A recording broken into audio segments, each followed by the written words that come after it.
Père, ce que tu m'as donné, je veux que là où je suis, ils soient eux aussi avec moi, et qu'ils contemplent ma gloire. Heureux disciples qui ont pour avocat leur juge en personne, et pour intercesseur, celui qu'on doit adorer au même titre que le Père auquel il adresse sa prière.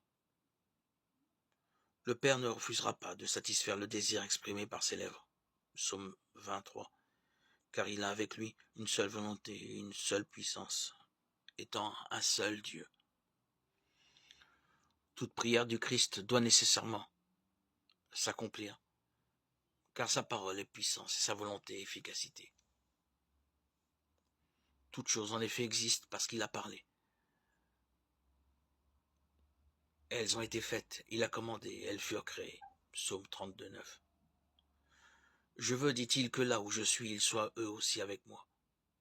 Quelle sécurité pour ceux qui ont la foi, quelle confiance pour les croyants, si toutefois ils ne rejettent pas la grâce qu'ils ont reçue.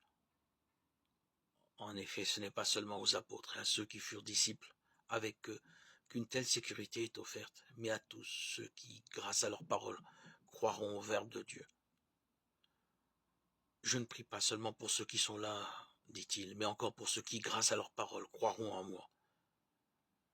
Le grand prêtre qui est entré en ce jour dans le sanctuaire après avoir obtenu une rédemption éternelle, Hébreux 9, 12, et qui se tient maintenant en présence de Dieu, en intercédant pour nous, te crie, élevons notre corps.